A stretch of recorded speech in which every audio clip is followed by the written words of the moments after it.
Welcome to the Great African Leadership Series, where we feature great inspirational speeches and quotes from African leaders. We need a borderless continent. We need a continent with one currency. We need a continent with one parliament, which has got teeth and it will bite and hold the executives in countries accountable. And ultimately, we need one African president. We need United States of Africa. We supported and we continue to support those ideals of brother leader Gaddafi. We are following in the footsteps of those leaders. We are not saying they were perfect, some of them, but there are a lot of teachings that come from our leaders in the continent which we can follow because we think they will unite us. This thing was a one thing called Africa. This was one thing. It was divided by colonizers. These borders are artificial borders imposed on us by colonizers. Why do you want to behave like you are owning colonizers' properties? These borders are colonizers' properties, they are not ours. Let us go back to African unity. We want one voice, one Africa. We must stop doing away with African hate, which was instilled in us by the colonizers.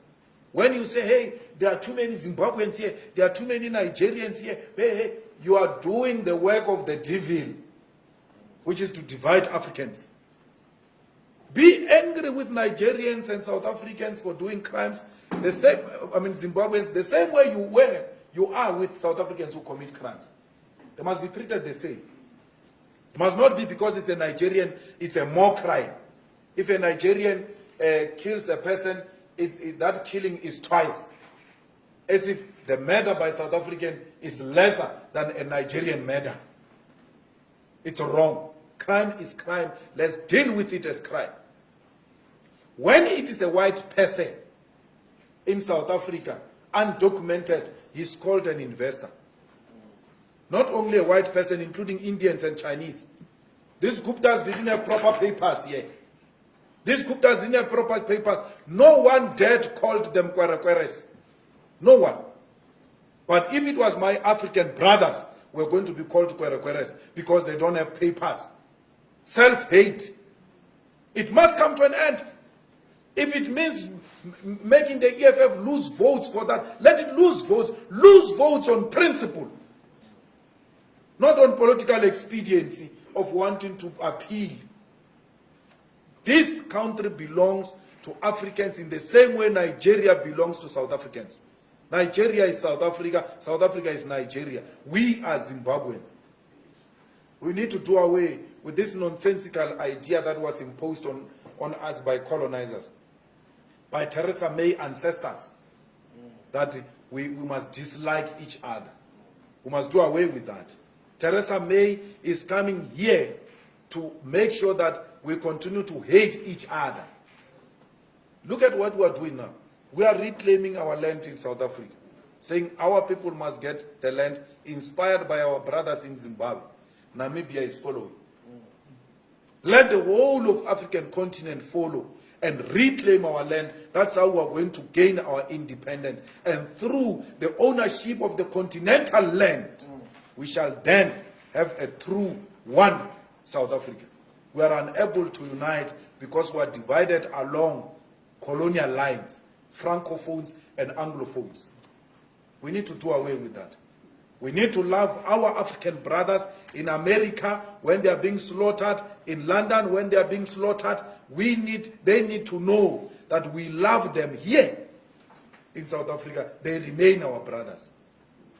Love each other everywhere else where you find one another. Protect each other, Africans, because we are in the receiving end of capitalism. Capitalism inherently, it is racist. That's why it's targeting blacks everywhere else where blacks are found. So we need to do away with that. We need to and Commonwealth It's actually one of the institutions that perpetuate African divisions. We need to strengthen African Union. We need to strengthen African Parliament. We need to strengthen African judicial system. We need to trial tyrants here in Africa. We need to trial and jail dictators here in Africa through our own African judicial system. We can do it. We don't need imperialists to come and tell us how we can conduct our affairs in this continent. For that we shall be hated. But let us be killed and hated for what we stand for. We must not be scared to die for the things that we stand for. That's what we represent. That's what we stand for. And not being scared to die. I saw a Muruti that Kenneth Mishwe say, Malema is always surrendered by bodyguards and all that.